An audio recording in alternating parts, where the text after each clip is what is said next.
सरहद पर एक फौजी अपनी जान कुर्बान करता है, क्या आप एक ऐप्स कुर्बान नहीं कर सकते? उनके लिए अपनी जान अपना परिवार होता है, लेकिन वो आपके लिए, हमारे लिए अपनी जान बॉर्डर पर देते हैं।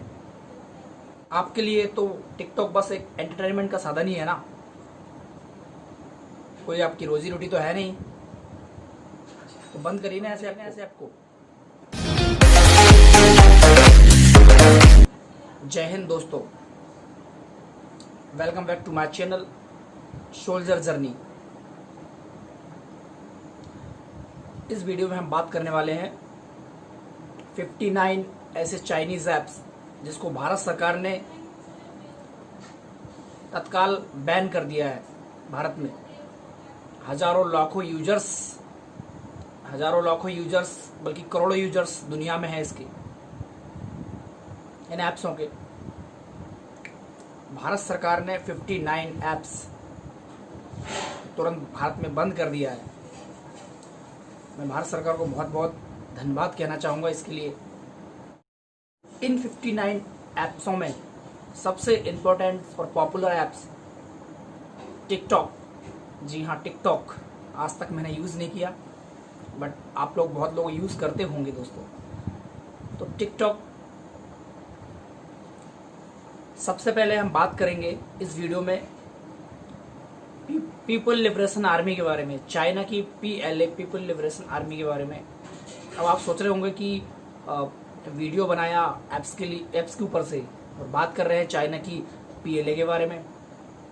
इन दोनों में टेक्निकल कनेक्शन है, इन दोनों में टेक्निकल और फाइनेंशियल दोनों कनेक्शन है।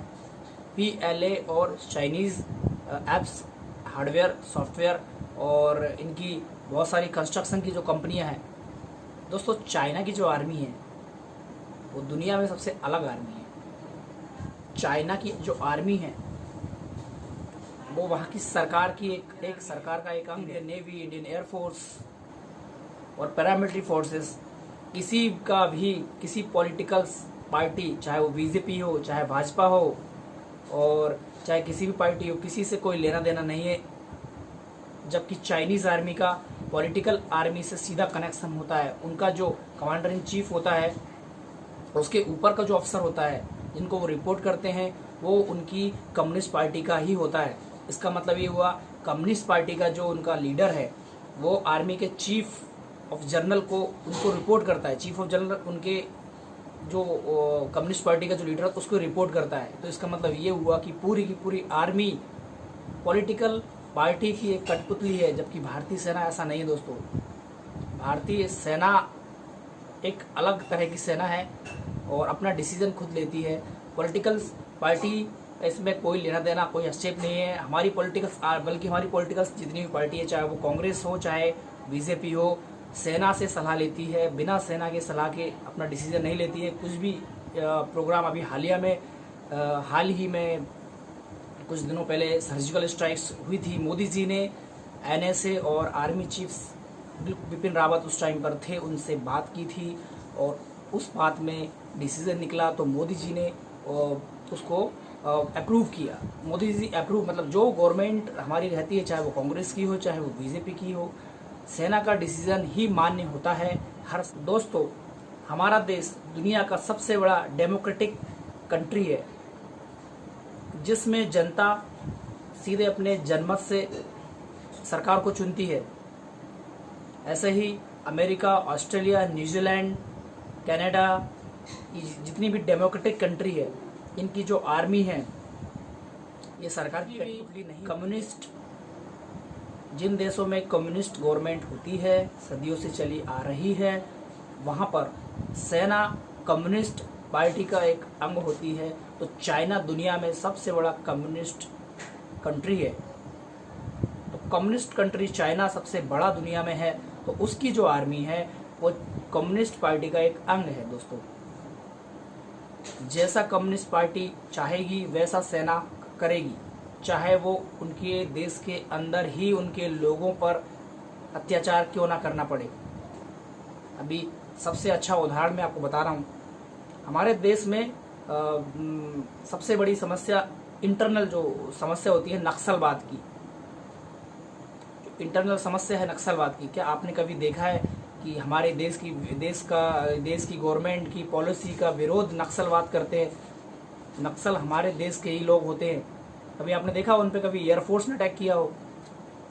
कभी जाकर हमारे इंडियन आर्मी के स्पेशल फोर्सों ने उन पर अटैक किया हो? बिल्कुल नहीं। उन पर अटैक करते हैं वो भी लाइटली, हार्डली नहीं, लाइटली अटैक नहीं करते। उनको समझाने की कोशिश करते हैं, उनको प्यार से समझाने की कोशिश करते हैं गवर्नमेंट के through. CRPF, BSF, paramilitary forces, जी हाँ बिल्कुल, सीआरपीएफ और जितनी हमारी पैरामिलिट्री फोर्सेस है एक दिन में नक्सली को सबक सिखाकर रख दी। लेकिन दोस्तों ऐसा हमारी गवर्नमेंट नहीं चाहेगी, उनको प्यार से समझाएगी, क्योंकि ये डेमोक्रेटिक कंट्री है। यहाँ हमारी जनता के द्वारा चुनी गवर्नमेंट है। कोई जैसे चली आ रही रूढ़िवादी सत्ता जिसको बोलते हैं। तो हमारी जो सेना है वो अपने तरीके से अपना काम करती है। दोस्तों चाइना के आर्मी की सबसे बड़ी बात तो वो ये है कि वो कई तरीके के बिजनेस चला रही है।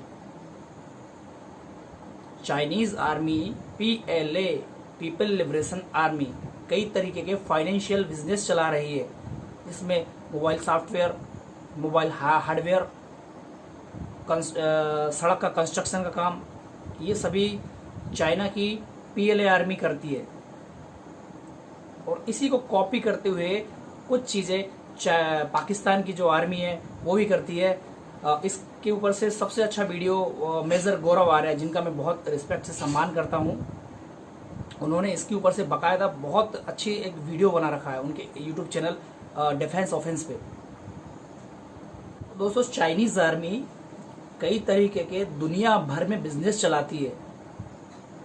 Software business, hardware business, construction business. ये क्या करते हैं, दूसरे देश को, जो गरीब देश होते हैं, जो गरीब कंट्री होते हैं, इनकी गवर्नमेंट और आर्मी मिल करके उसको लोन देते हैं। गरीब कंट्री होती है, फिर जानबूझकर लोन देते हैं क्योंकि वो ना चुका पाए, उस लोन को ना चुका पाए, उसके बदले उसकी ज़मीन हड़पते हैं, वहाँ कंस्ट्रक्शन का काम करते हैं। और कंस्ट्रक्शन का काम करते हुए, क्योंकि जब आप कोई भी हो, आप उसका पैसे नहीं दोगे तो जो मिडिल क्लास कंट्री है, जैसे बांग्लादेश हो गया, नेपाल हो गया, श्रीलंका हो गया, यहाँ पर ये कंस्ट्रक्शन का काम करते हैं, अपना इन्वेस्ट करते हैं। उनको बोला जाता है कि हम आपका सहयोग कर रहे हैं। उसके बाद चाइना बहुत चालाकी से उनके लैंड को कैचअप करता है।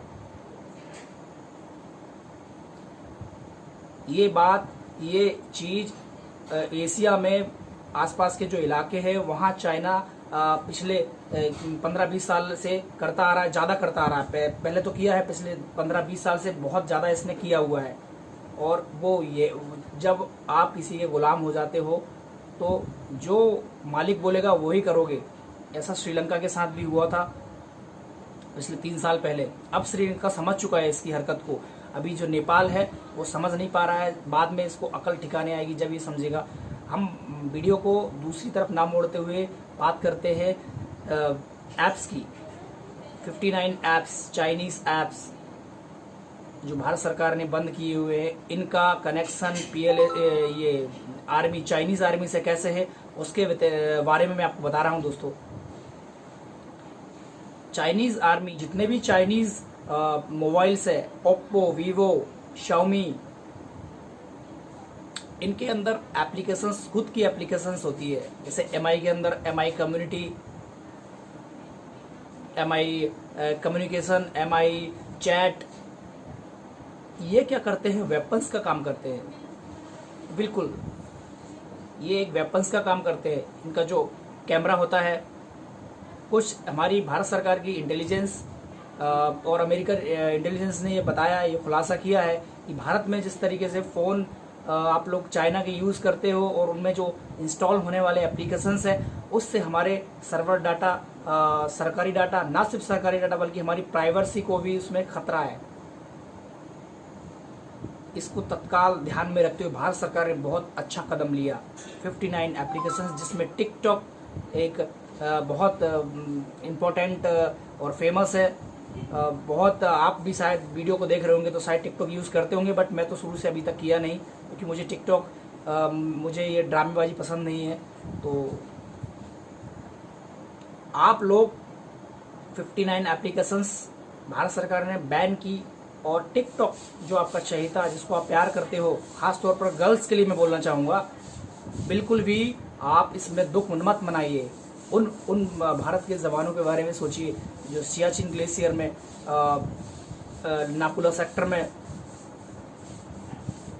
हमारे जो वीर जवान हैं, इंडियन आर्म फोर्सेस के, पैरामिलिट्री फोर्स के, एयर फोर्स के जो ड्यूटी करते हैं, उनके बारे में सोचिए।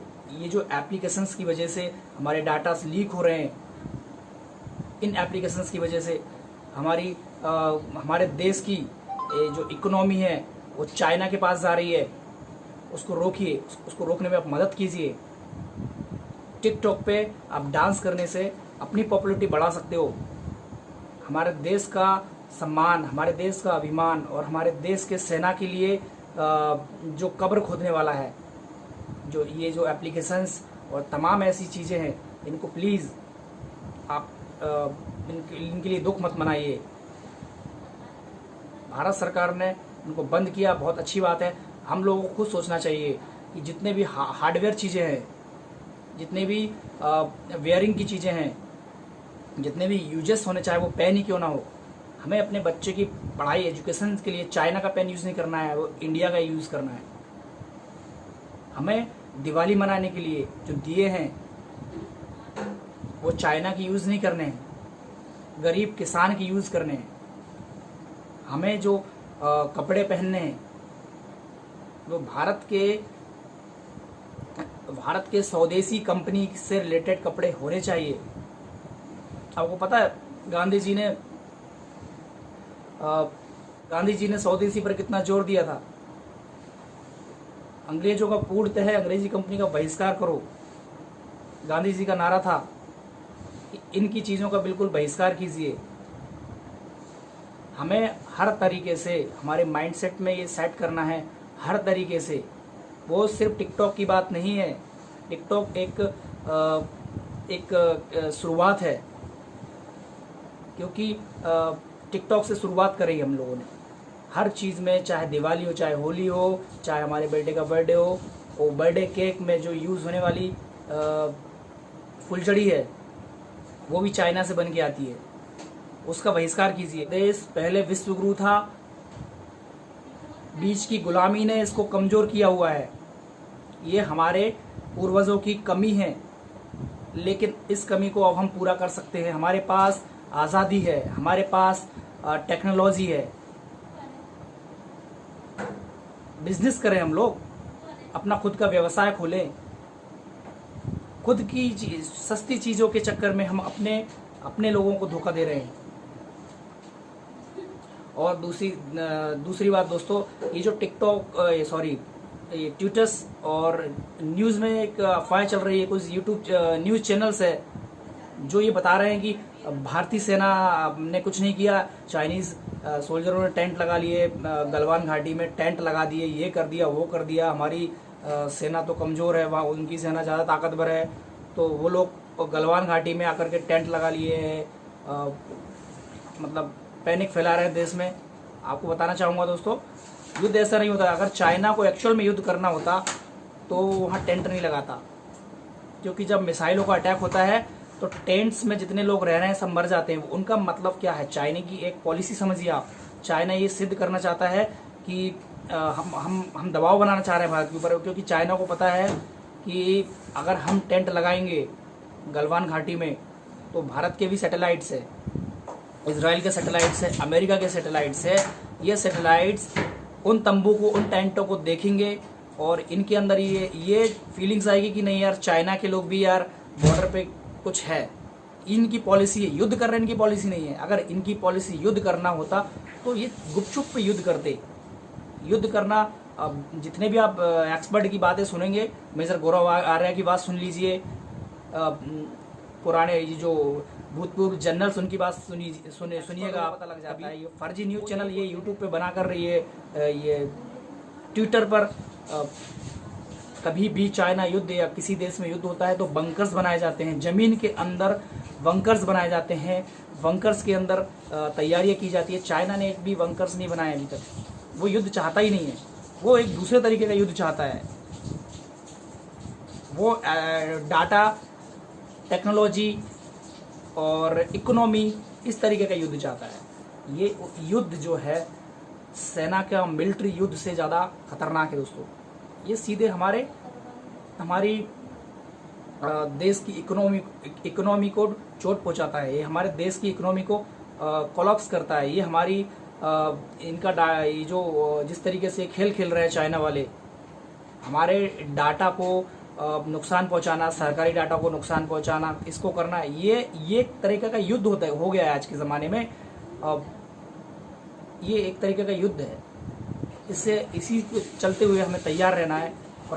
और इस युद्ध में आर्मी योद्धा नहीं है, इस युद्ध में आर्मी के साथ आप लोग खुद योद्धा हो। आपको खुद सोचना है। आर्मी तो अपना काम करेगी, वो देश के लिए अपनी जान, अपना सिर, सब कुछ कटा देगी। आर्मी को छोड़िए आप, आर्मी तो हर तरीके से लड़ाई लड़ती आ रही हो, लड़ेगी। लेकिन आप क्या कर रहे हो देश के लिए, मैं क्या कर रहा हूं देश के लिए, हमें ये सोचना है।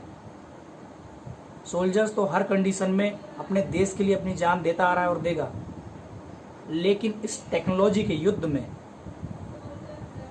आप क्या कर रहे हो, मैं क्या कर रहा हूं, ये डिपेंड करता है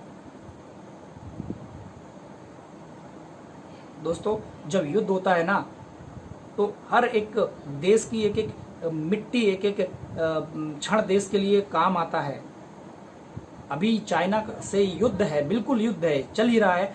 इसमें हमको क्या योगदान हम लोग निभा रहे हैं, हम अपने देश के लिए क्या कर रहे हैं, ये हमें सोचने वाली बात है। हमारे देश की आर्मी को उंगली उठाने वालों को मैं बताना चाहूँगा कि बिल्कुल आप देश की आर्मी को, आपको कोई हक नहीं बनता है देश की आर्मी को ये बोलना कि वहाँ चाइनीज़ लोगों ने टेंट लगा लिए, आप लोग क्या कर रहे हो। आर्मी अपना काम कर रही है। उन्होंने हमारे 20 जवानों को शहीद किया, हमने 40 से ज़्यादा हरामियों को मार के आए हमारी आर्मी ने। ये तो बिहार रेजिमेंट अकेली रेजिमेंट ने मार दिया है उनके 40,000 जवानों को। अगर स्पेशल आर्म फोर्सेस और स्पेशल कमांडोज जाएंगे तो क्या हाल करेंगे। इस चक्कर में नहीं पड़िएगा। 1962 वाला भारत, मैंने पिछली वीडियो में बताया, 1962 वाला भारत नहीं है ये। हर तरीके का जवाब उन्हीं की भाषा में देना जानता है। और ये आज के देश की जो कमान है वो एक मजबूत व्यक्ति के हाथ में है।